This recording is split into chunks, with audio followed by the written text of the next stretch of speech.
Bismillahirrahmanirrahim. Alhamdulillah nahmad. Assalamualaikum warahmatullahi wabarakatuh. Alhamdulillah nahmaduhu wa nasta'inuhu wa nastahdihi wa nastaghfiruh. Wa na'udzu billahi min syururi anfusina wa min sayyiati a'malina. Man yahdihillahu fala mudilla lah wa man yudlil fala hadiya lah. Asyhadu an la ilaha illallah wahdahu la syarika lah. وأشهد أن سيدنا محمدا عبده ورسوله اللهم صل وسلم وزد وبارك على سيدنا محمد عبدك ورسولك النبي الأمي وعلى آله وصحبه أجمعين سبحانك لا علم لنا إلا ما علمتنا إنك أنت العليم الحكيم رب اشرح لي صدري ويسر لي أمري واحلل عقدة من لساني yafqahu qawli amma ba'd. Alhamdulillah, thumma alhamdulillah. Setinggi-tinggi syukur yang kita rafa'kan kepada Allah Subhanahu wa taala atas nikmat serta limpahan kurniaan yang Allah Subhanahu wa taala berikan kepada kita.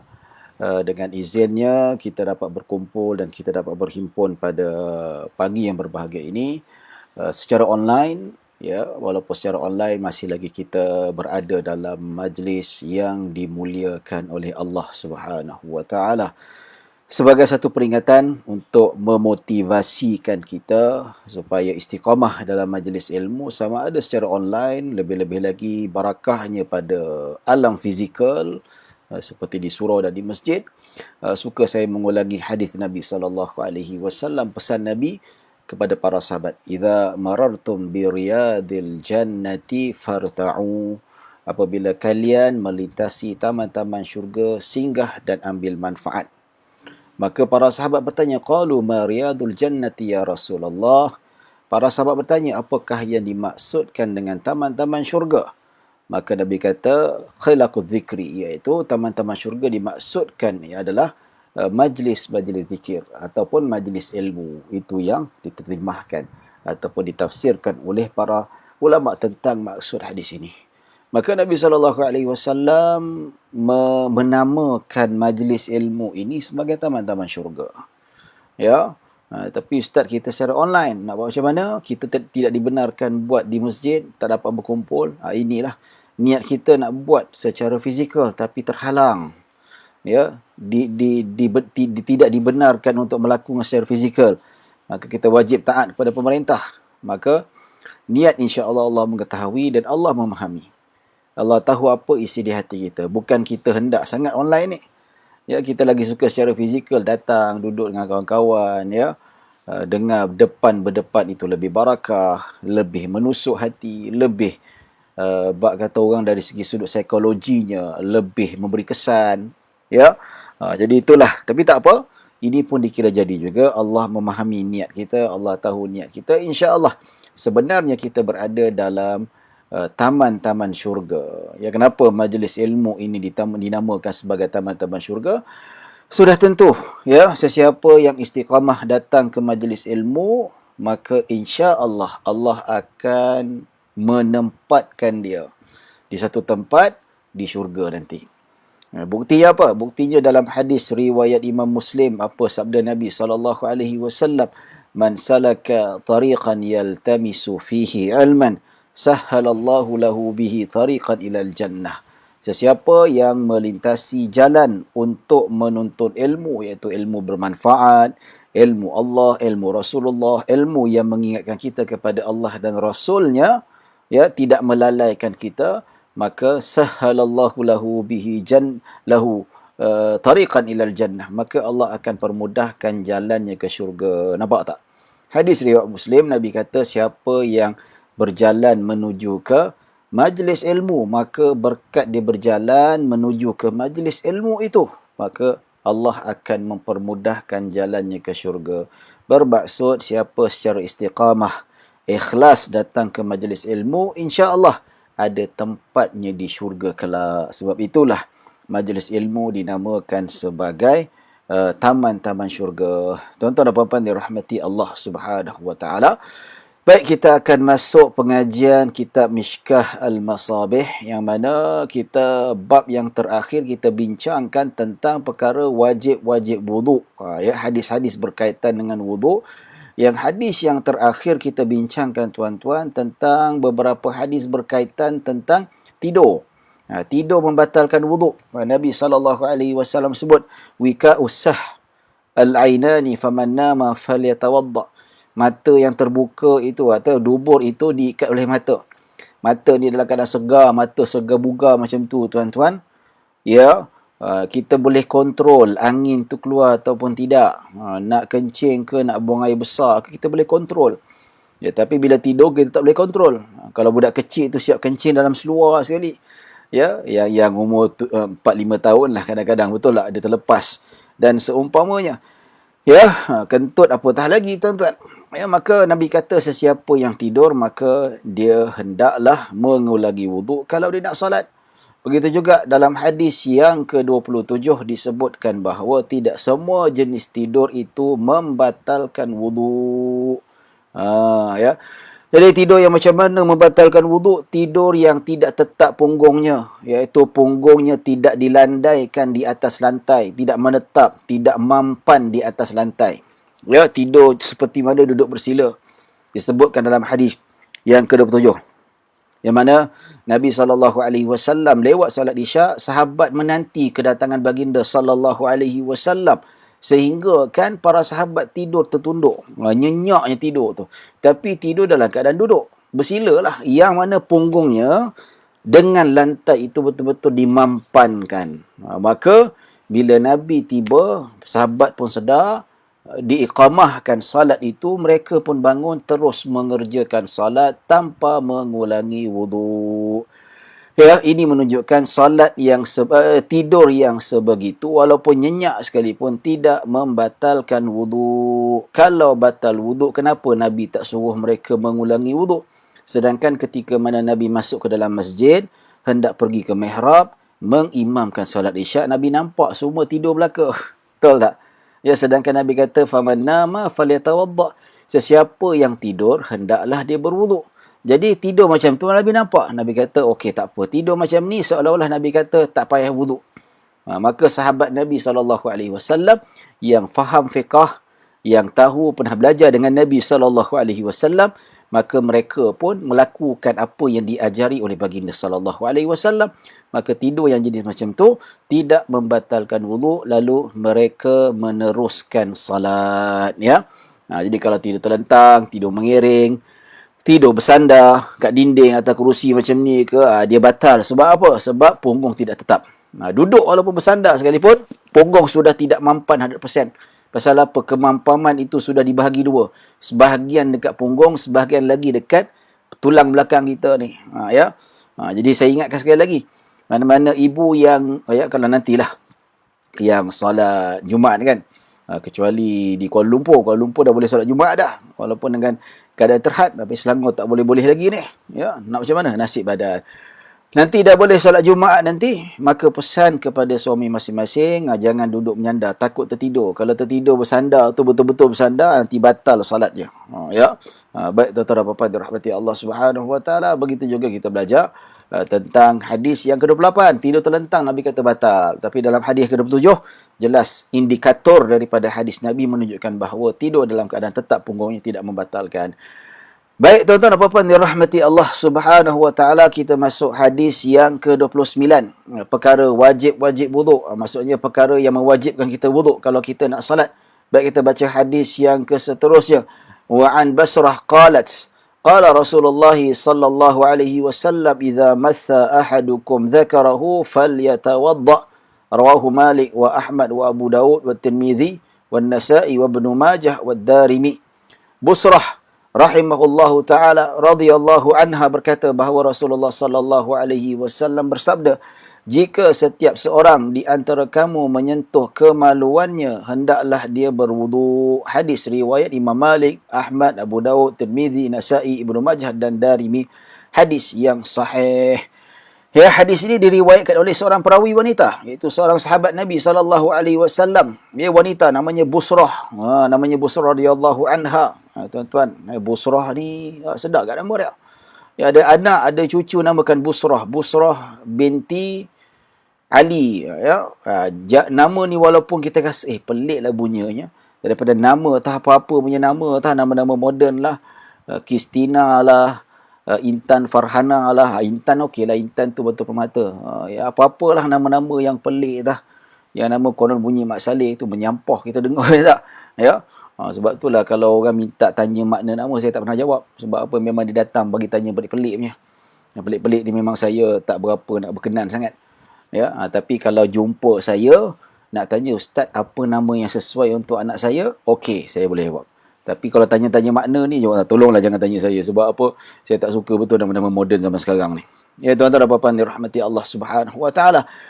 Baik, Sayyidah Busrah radhiyallahu anha berkata bahawa Rasulullah sallallahu alaihi wasallam bersabda, jika setiap seorang di antara kamu menyentuh kemaluannya, hendaklah dia berwuduk. Maka hadis ni menunjukkan bahawa kalau kita sentuh kemaluan kita, maka batal wuduknya. Ini dalilnya.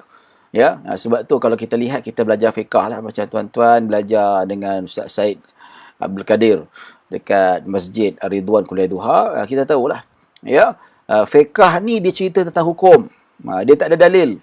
Ya, dalil mana? Kita kena buka hadis. Ada berapa hadis? 40,000 hadis. Kalau dalam Musnad Imam Ahmad, kena selak satu-satu nak cari dalil dia. Ya, dalil bukan hadis saja, Al-Quran juga. Begitu juga dalil daripada amalan-amalan sahabat. Maka banyak sekali tuan-tuan. Maka di sinilah kalau kita lihat, kita perlu percaya kepada fuqaha, percaya pada ulama yang mana mereka mengeluarkan hukum dalam kitab-kitab fiqah, tak lain tak bukan mereka mengambil daripada Al-Quran dan Sunnah, ya, dan diluaskan secara berkaedah dan bersistematik. Maka di sini tuan-tuan dan puan-puan dirahmati Allah Subhanahu wa taala, jelas hadis ni menunjuk kalau kita sentuh kemaluan kita, maka batal wuduk kita. Ya. Sama ada sengaja ataupun tidak. Sebab apa dalam hadis tak sebut sengaja atau tidak, tapi siapa yang sentuh, termasuk juga yang tersentuh, juga membatalkan wuduk. Pendeknya hadisnya. Dan hadis ni hadis sahih.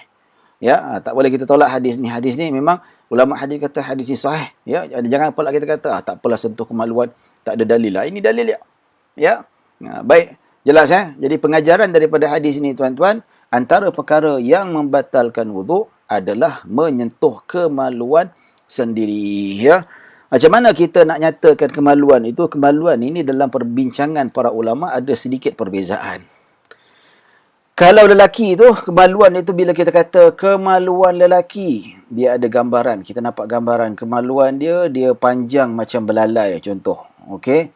Kemudian ada 2 biji rambutan. Ni bukan nak cerita lucah, nak terima, tak nak terima, minta maaf. Terserah. Kita terpaksa cerita macam ni lah, pasal apa? Nak kasih faham kan maksud yang dimaksudkan, supaya kita faham, nak bezakan yang mana sentuh yang dikatakan batal wuduk. Ya. Baik, sentuh yang belalai itu sahaja ke, ataupun sentuh 2 biji rambutan tu batal sekali. Ya, di sini khilaf antara mazhab. Tapi kita ambil mazhab Syafi'i lah. Tak payah pening kepala. Dalam mazhab Syafi'i, yang batal hanya belalai saja.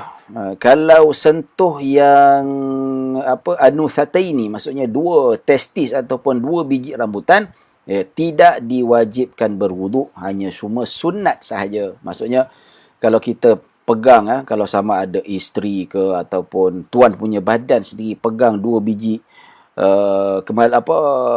rambutan itu, maka ia tidak membatalkan wuduk. Cuma kalau terpegang ataupun dipegang, disunatkan berwuduk.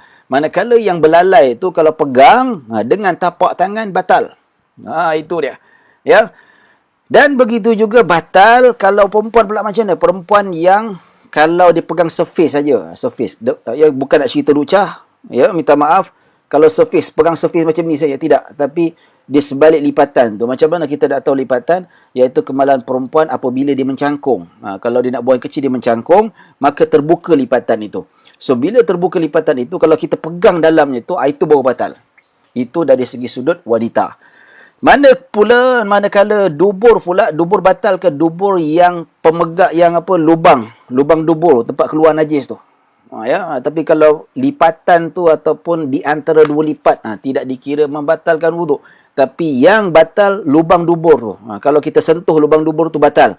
Ya, maka wajib kita mengulangi wuduk itu sendiri. Ya, sekali lagi saya sebut, kalau lelaki yang belalai sahaja kalau pegang. Itu pun dengan tapak tangan. Perempuan apabila yang terbuka tu kita pegang, maka batal. Tapi kalau surface saja dalam keadaan berlipat, tutup, berdiri dan sebagainya, maka itu tidak membatalkan.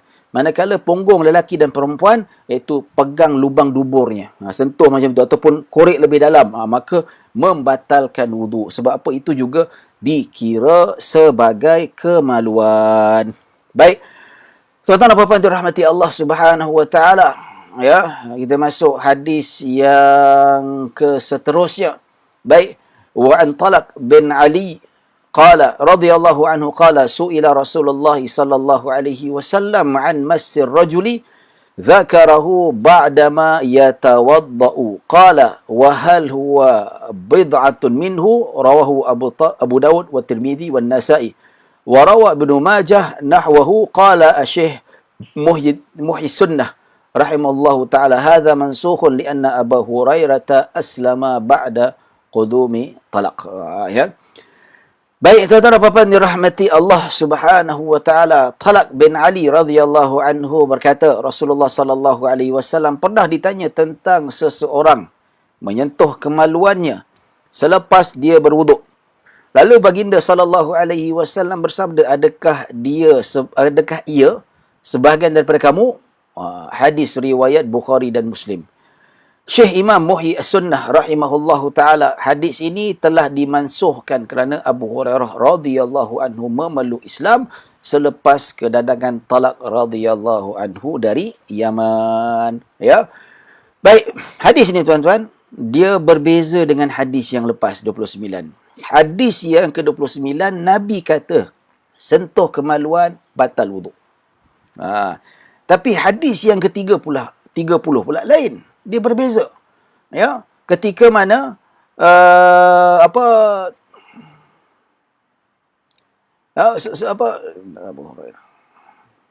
Baik, hadis ini ketika mana disebutkan bahawa Nabi SAW ditanya.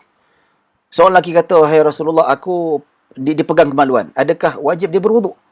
Maka Nabi SAW kata, "Hal huwa illa bid'atun minhu." Nabi kata, bukankah itu sebahagian daripada tubuh badan kamu? Nampak tak? Ya. Maksudnya Nabi kata, bila Nabi ditanya, Rasulullah kalau sentuh kemaluan, batal wuduk tak? Maka Nabi balas balik, bukankah kemaluan itu sebahagian daripada kamu? Macam kamu pegang tangan, macam kamu pegang hidung, macam kamu pegang telinga, macam kamu pegang lutut. Kan tak batal. So Nabi kata, bukankah kemaluan itu sebahagian daripada kamu? Maksudnya tak batal lah. Nampak tak? So ada kontradik antara hadis ke-30 dan hadis ke-29. Hadis ke-29 dia tulis apa-apa tuan-tuan. Dia kata jangan bila dah pegang kemaluan tu batal, maka wuduk. Maka hadis yang ke-30 pula Nabi SAW kata tak batal. Macam kita pegang tangan, macam kita pegang jari, macam kita pegang telinga, macam kita pegang mulut kita, tak batal lah. Betul tak? Ya. Jadi macam mana ni tuan-tuan? Ada kontradik. Maka sebab itulah kalau kita lihat, para ulama' dia ada seni, dia ada ilmu, ada disiplin bagaimana untuk menghimpunkan hadis yang mana pada zahirnya nampak seolah-olah dia ni bertentangan antara satu sama lain. Macam mana tuan-tuan? Baik, hadis ni, dia cakap macam mana? Ulama' mengatakan hadis ini sudah dimansuhkan. Ya? Maksudnya hadis ini tuan-tuan juga diriwayatkan oleh Abu Hurairah radhiyallahu anhu. Maksudnya hadis yang kalau kita sebutkan bahawa hadis ni hadis terkemudian. Selepas itu. Hadis yang pertama Busrah itu lebih awal. Hadis itu yang terawal. Awal sekali. Ya. Maksudnya hadis yang ini dia keluarkan pada awal Islam. Ya. Maksudnya pada awal Islam yang mana Talaq awal-awal daripada Yaman datang masuk Islam. Kemudian hadis yang kedua, hadis yang 29 ni juga diriwayatkan oleh Abu Hurairah radhiyallahu anhu. Abu Hurairah ni lewat masuk Islam. Lebih kurang tahun ke-6 Hijrah. Lagi beberapa tahun ataupun tak Lebih tahu beberapa tahun Nabi SAW membuka kota Mekah, Abu Hurairah masuk Islam. Maksudnya, hadis yang menceritakan tentang sentuh kemaluan itu batal wuduk dia diriwayatkan terkemudian. So, hadis yang kata sentuh kemaluan tidak membatalkan wuduk pada awal Islam. So, ulama kata hadis ini, yang ke-30 ini adalah hadis awal Islam. Mula-mula dulu tak batal wuduk. Ya, maksudnya dalam erti urusan untuk memudahkan masyarakat orang Islam ketika itu. Jadi, mula-mula masuk Islam, pada awal Islam, kalau dah susah payah. Sebab apa? Kalau kita lihat buktinya banyak dalam hadis, banyak dalam Al-Quran, hukum lama dimansuhkan oleh Allah dan Rasulnya. Sebagai contoh, arak dulu boleh minum, lepas tu tak boleh minum ketika hendak solat, dan selepas itu peringkat terakhir tidak boleh minum sama sekali, haram seterusnya. Nampak tak? Ya. Dan begitu juga urusan kiblat. Dulu kiblat mengarah Baitul Maqdis. Ya, lama selepas setahun lebih kemudian berpaling semula dekat Mekah. Nampak tak? Maka hukum lama dimansuhkan, itu biasa. Ya, ma nansakh min ayatin aw nunsiha na'ti bi khairin minha aw mithliha. Perkara ini dijelaskan dalam Al-Quran surah Al-Baqarah.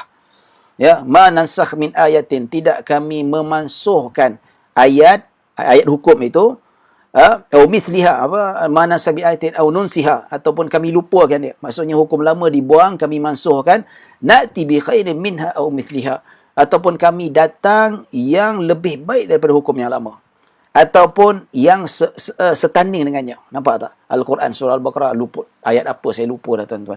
Menunjukkan hukum pemansuhan ini berlaku pada zaman Nabi SAW. Dulu tak boleh, sekarang dah boleh, ataupun dulu boleh, lepas tu tak boleh. Nampak tak? Ya, antara lain contoh bagaimana hukum itu berubah. Berubah tu macam mana? Adalah macam-macam. Ya, dulu apa lagi misal? Selain daripada inilah misal yang ada. Dulu ketika solat mula-mula Islam, solat boleh bercakap. Sehingga kan para sahabat kata ketika mula-mula Islam dulu, kami ni bercakap-cakap ketika solat. Allahu Akbar. Bercakap dengan kawan sebelum cakap. Bayangkan kita solat berjemaah boleh bercakap. Ya. Kemudian turun ayat waqumu lillahi qanitin, dan salatlah dirikanlah salat kerana Allah dalam keadaan taat. Taat, tenang, tak bercakap, tak bergerak-gerak, tak toleh kepala sana, tak kepala sini. Maksudnya tak boleh bercakap. Dulu boleh. Sekarang lepas tu turunnya perintah Nabi. Nabi kata inna hadhis salata la yasluhu fiha syai'un min kalamin nas. Nabi kata dalam salat ini tak sesuai, tak boleh disertakan dengan apa-apa pun kata-kata manusia. Nampak tu. Dulu boleh bercakap. Lepas tu lama-kelamaan dekat Madinah tak dibenarkan bercakap-cakap. Kenapa tuan-tuan? Sebab untuk memudahkan. Macam jugalah kalau kita nak suruh orang lelaki berhenti rokok, tak boleh kata hari ni berhenti, besok tak boleh dah. Dia kena tadarrujan, kena berperingkat. Ya, mungkin dulu satu hari sekotak, mungkin dah boleh berubah seminggu sekotak, lepas tu setengah kotak, lepas tu 2-3 batang, lama-lama bolehlah berhenti insya-Allah, betul tak? Ada orang yang nak berhenti, dia buang rokok sikit-sikit, dia pakai vape. Ya, lepas tu pakai vape semua.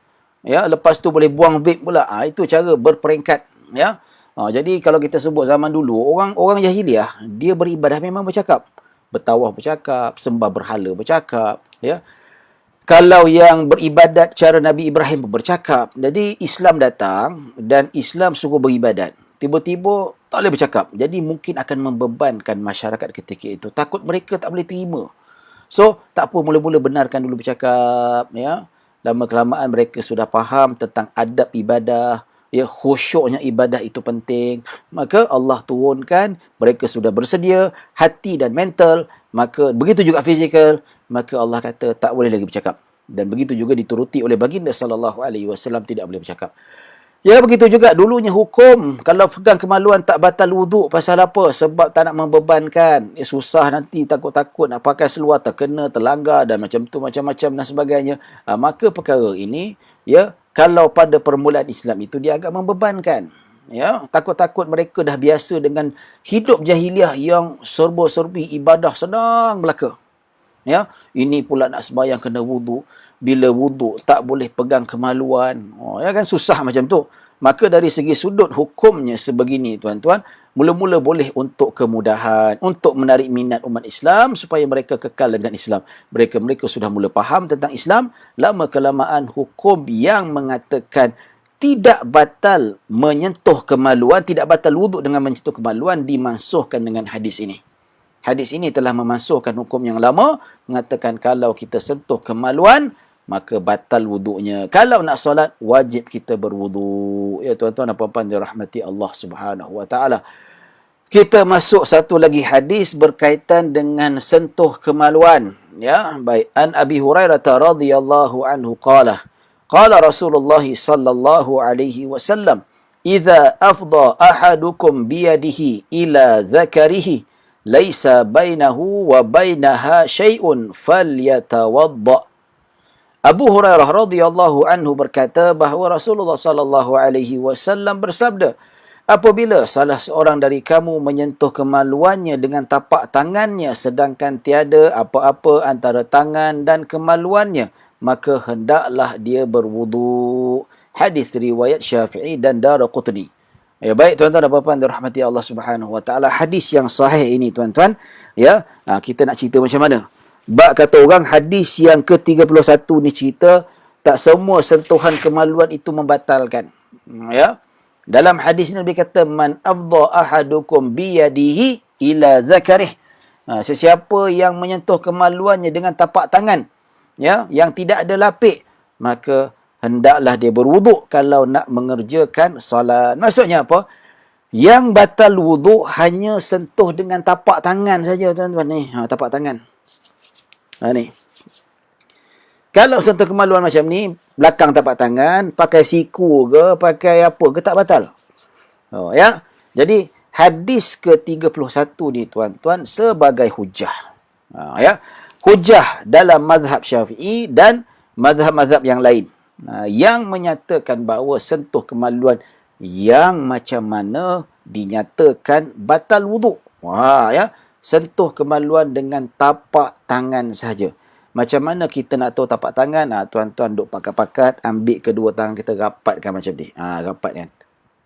Ya. Yang saling sentuh tu, menyentuh tu. Yang tak sentuh tu tak kira. Kalau ibu jari yang macam ni. Ibu jari yang macam ni. Nampak tu. Ya, tapak tangan. Ya. Kalau yang ni, macam ni. Kalau ibu jari kan macam ni, tak kena kan. Dia yang tepi kena. Tapi bukan tepi ni. Dia macam ni. Yang macam ni, ya, maksudnya yang bersentuh tu, saling bersentuh tu, itu yang batal. Contoh ini kemaluan, sentuh macam ni. Kalau perempuan punya terbuka lipatan macam ni. Tapi kalau yang lelaki sentuh macam ni tak batal. Sentuh macam ni tak batal sebab apa? Dia bukan tapak yang ni yang terkena ni. Kalau kita sentuh terkena macam tu. Itu tapak tangan. Macam ni tak batal. Macam ni tak batal.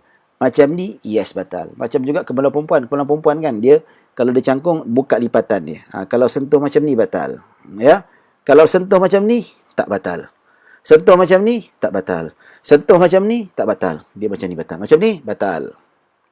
Nampak? Ya. Jadi tuan-tuan dan puan-puan dirahmati Allah Subhanahu wa taala, itu kaedahnya. Ya. Tapak tangan saja. Nanti orang tanya, Ustaz, kalau sentuh kemaluan dengan tapak kaki batal? Tapak kaki tidak. Dalam hadis hanya sebut tapak tangan saja. Kalau orang siku dia panjang, boleh kena kat siku tu, batal. Tak batal juga. Sama juga dengan lubang dubur. Lubang dubur tu lubang macam ni. Bayanglah tempat kita lubang dubur tu. Dia sentuh macam ni, batal. Ya. Kalau kita korek dalam, sama juga batal lah. Sebab apa? Tapak tangan kena. Tapi kalau kita sentuh macam ni. Kita sentuh macam ni. Ni kan. Sentuh macam ni, tak batal. Ya. Maka ini kaedahnya, tidak semua sentuhan. Ada orang tu dia pakai seluar, terkena sini. Terkena sini kan. Dia berwuduk balik. Tak wajib tuan-tuan. Sebab apa? Bukan tapak tangan. Yang batal hanya tapak tangan sahaja. Ya. Ataupun terlanggar dekat sini. Tak batal. Ya, hatta kalau macam ni tak batal. Dia macam ni baru batal tuan-tuan. Ya. Baik, tuan-tuan dan puan-puan dirahmati Allah Subhanahu wa taala, kemaluan apa yang batal? Kemaluan manusia sahaja. Ya, sama juga kalau ibu yang contoh ada anak dia yang belum memayis. Yang tak reti cebok sendiri. Ya. Kalau dia buang air tu dia kata, "Ibu dah siap, dah sudah." Ibu dia datang, dia ambil air cebok, basuh kat kemaluan anak dia. Lelaki ataupun perempuan. So, bila dia sentuh lubang dubur atau sentuh kemaluan anaknya, walaupun anaknya itu belum akil balik, belum memayis, batal juga wuduknya. Ya. Sebab tu kalau kita kata, ustaz macam mana kalau kita nak basuh kemaluan anak kita, yang mana tak perlu nak batal wuduk, ya. Baik, ada kalau orang dulu-dulu ni tuan-tuan, nenek saya tu diingat dia basuh berak sepupu saya tu, dia ambil kaki dia orang tua, dia tak mampu nak bongkok, dia siram air, dia cebok pakai depan kaki dia macam tu. Tak tahu macam mana, pandai lah, bersih lah. Kalau nenek saya buat, boleh buat. Ya, batal tak? Tak batal wuduk. Ya, kalau dia berwuduk lah. Habis kalau sentuh najis, batal tak? Sentuh najis tidak membatalkan wuduk. Kenapa sentuh kemaluan batal wuduk? Kenapa sentuh bini batal wuduk? Sedangkan sentuh najis tak batal wuduk. Sentuh najis tak batal wuduk, tapi batal solat. Kenapa tuan-tuan? Sebab saya ceritakan pasal apa? Sebab urusan ibadat. Urusan ibadat seperti wuduk, solat, puasa, zakat, haji, ya ibadat. Ya ibadat, bukan muamalat. Muamalat lain. Bab ibadat ni, ya, solat, wuduk, ya, apa lagi, zakat, puasa, dia amrun ta'abbudi. Dia melibatkan urusan yang melibatkan perhambaan semata-mata tanpa boleh dinilai dengan logik akal. Nampak? Ya, kita kata, sentuh kemaluan batal, sentuh isteri batal wuduk, sentuh najis tak batal wuduk. Tak masuk akal. Ibadah bukan masuk akal, tuan-tuan. Ibadah bukan difikirkan secara masuk akal. Kalau muamalat, yes, masuk akal. Kenapa riba haram? Riba haram pasal apa? Dia menzalimi. Kenapa judi tu haram? Kan dah kalah, fair lah. Walaupun kalah tapi merugikan orang lain. Menyebabkan pergaduhan. Akal tu ada. Logik tu ada. Saintifiknya ada lah. Tapi bab ibadah ni tak boleh kita nak bincangkan dari segi sudut saintifik dan tak boleh kita nak bincangkan dari segi sudut akal dan logik. Ya, banyak tak logik, tuan-tuan. Macam tadilah. Tapi kenapa kita kata sentuh isteri batal? Begitu juga sentuh kemaluan batal. Sentuh tai najis tak batal. Sebab hadis dah cakap macam tu. Sebab tak ada hadis pun mengata sentuh najis itu batal. Kita terima saja. 100%. Betul tak? Ya. Allah kata zuhur 4 rakaat. Kenapa tak 6 rakaat? Kenapa tak 3 rakaat? Ya, kenapa maghrib 3? Kenapa tak 4? Kenapa subuh 2? Terima saja, tuan-tuan. Terima saja tanpa kita berbelah bagi, tanpa kita banyak cakap. Nampak tak? Pasal apa? Tak boleh nak dirungkai sedalam-dalamnya ikut akal. Tak boleh. Ya. Kenapa air tak ada boleh bertayamum dengan tanah? Apa logiknya tayamum dengan tanah tu taharahnya? Tak masuk akal kan? Itulah ibadah, tuan-tuan. Ya. Kita terima saja.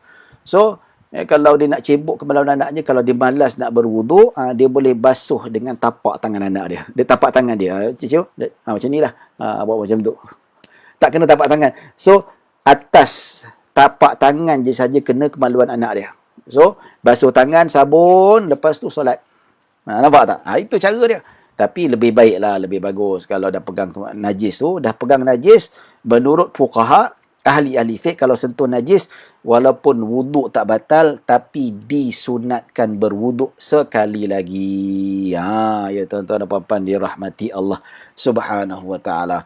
Jadi, jelas ya. Dah pukul 10 lebih kurang, kita ada 10 minit lagi. Kalau ada soalan, boleh tanyakan soalan di bahagian komen. Ya, nanti saya akan baca lebih kurang lagi 5 minit. Ataupun lagi 10 minit kita nak tutup pengajian ataupun majlis ilmu ini. Maka kita akan buka soalan lah. Tuan-tuan boleh tanya soalan. Sama ada soalan yang berkaitan dengan perbincangan kita pada hari ini. Ataupun yang luar daripada perbincangan, insya-Allah boleh tanya. Yang mana kalau ada kesempatan, kalau ada ilmu, saya jawablah. Kalau ada luar daripada luar pengetahuan saya, maka tidak saya kira sebagai, yalah, mungkin saya tangguh jawapan itu. Baik, kita baca satu lagi hadis Nabi sallallahu alaihi wasallam. Hadis an Aisyah radhiyallahu anha qalat kana an-nabiy sallallahu alaihi wasallam yuqabbilu ba'd azwajihi thumma yusalli wa la yatawadda. Rawahu Abu Dawud, At-Tirmidzi, wan Nasa'i wa Ibnu Majah. Wa qala At-Tirmidzi la yasih inda ashabina bihali isnadu urwa bihali isnad bihalin isnadu Urwata an Aisyah radhiyallahu anha wa aidan isnad Ibrahim At-Taimi anha wa qala Abu Daud hadha mursal. Ibrahim At-Taimi lam yasma' min Aisyah radhiyallahu anha. Baik, Sayyidah Aisyah radhiyallahu anha berkata bahawa Rasulullah sallallahu alaihi wasallam cium sebahagian isteri-isterinya kemudian mendirikan salat tanpa berwuduk. Hadis riwayat Abu Dawud, Tirmizi dan Nasa'i. Imam Tirmizi berkata, tidak sahih menurut ulama-ulama kami kerana keadaan sanad Urwah dari Aisyah dan juga sanad Ibrahim At-Taimi daripadanya. Hadis ini mursal dan Abu Daud berkata, hadis ini mursal dan Ibrahim At-Taimi tidak mendengar dari Sayyidah Aisyah radhiyallahu anha. Nampak? Ya. Baik, bismillahirrahmanirrahim. Saya nak minum air sekejap.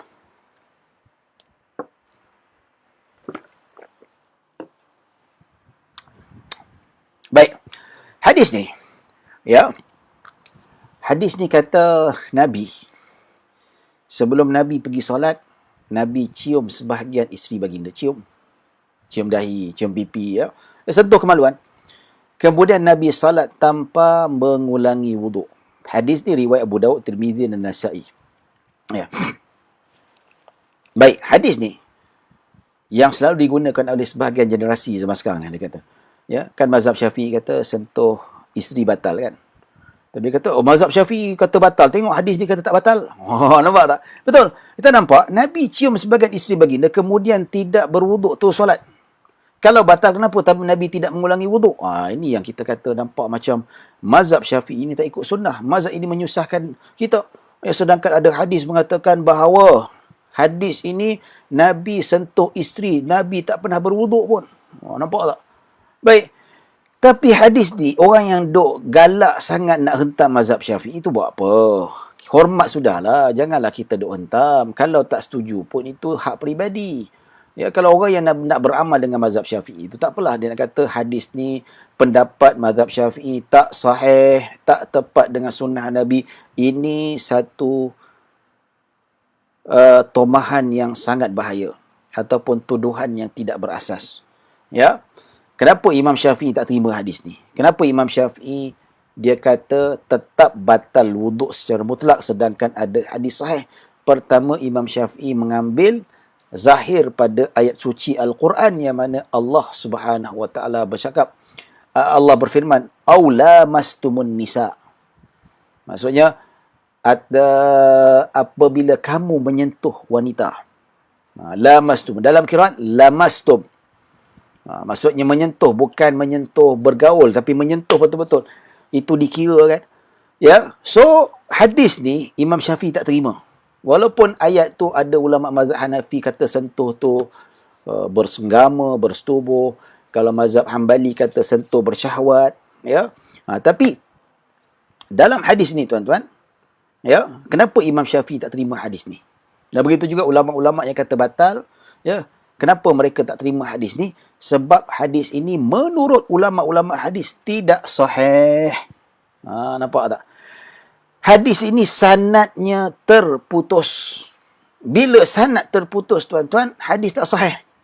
So, ulama-ulama hadis, terutama yang mutaakhirin, mengatakan bahawa hadis sahih boleh digunakan untuk hujah syar'i.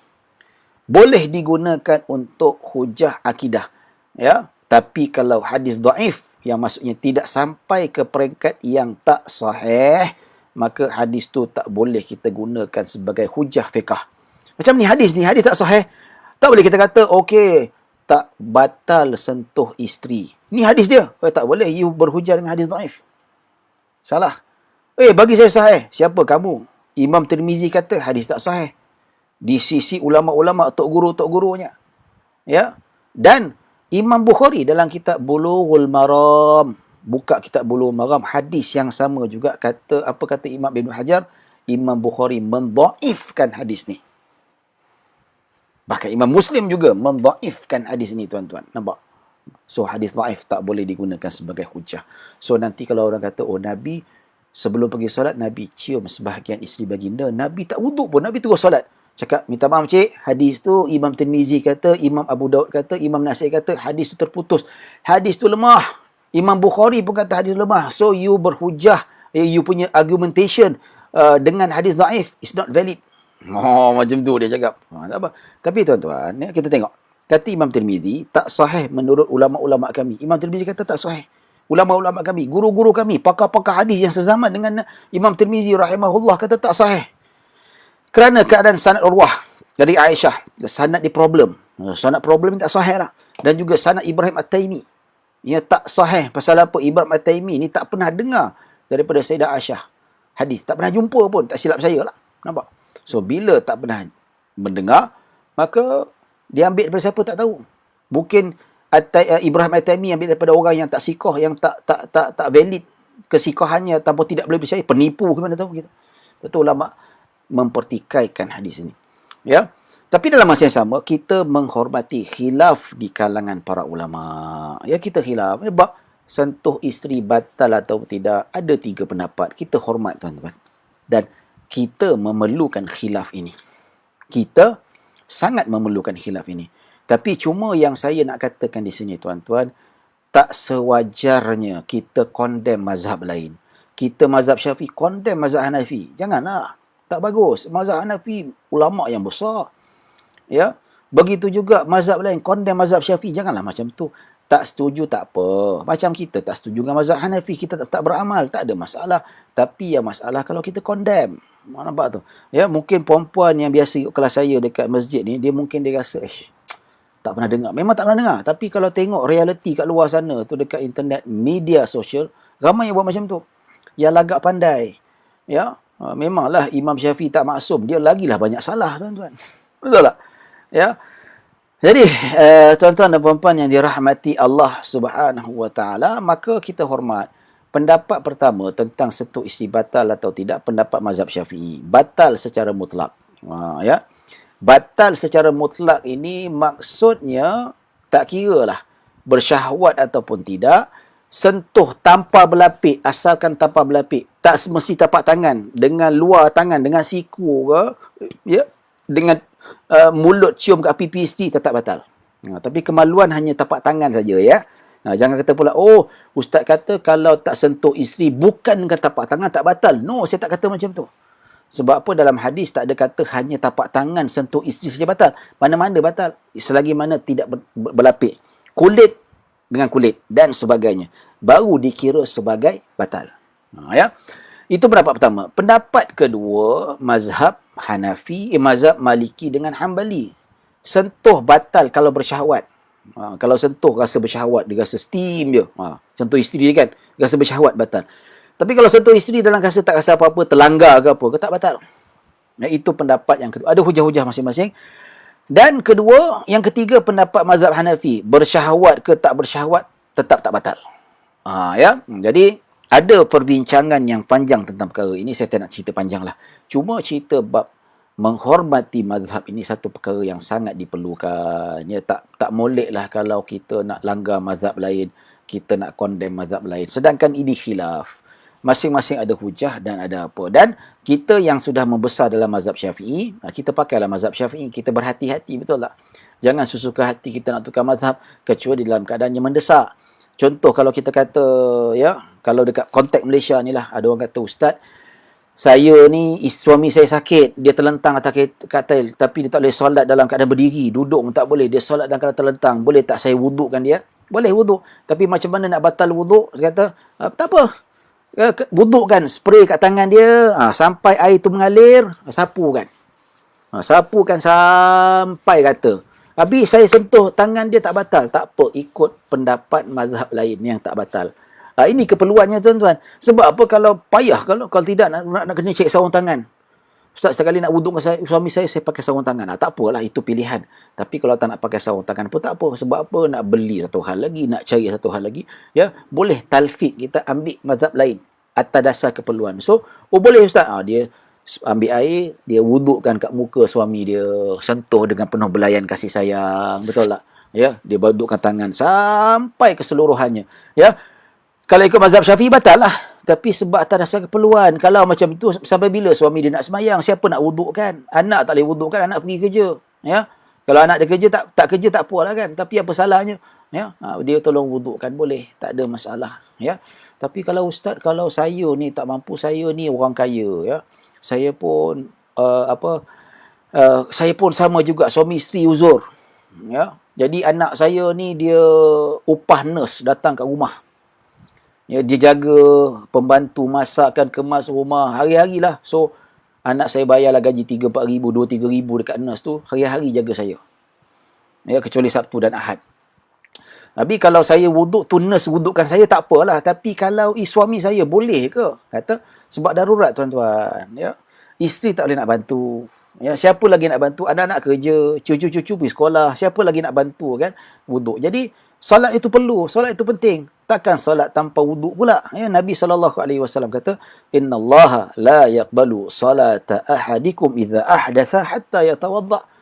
Ya. Sesungguhnya Allah Subhanahu wa taala tidak menerima solat setiap seorang di antara kamu jika berhadas sehinggalah dia berwuduk. Ya. Nak suruh isteri wudukkan, isteri pun dah tak mampu, dia pun sama-sama juga. Kalau dia larat, tak boleh nurse tu yang tolong wudukkan. Isteri kena wudukkan. Kalau isteri tak ada, anak-anak. Kalau anak-anak tak ada, menantu. Kalau menantu tak ada, cucu-cucu. Yang penting mahram. Kalau dah tak ada orang, boleh nurse tu. Ya.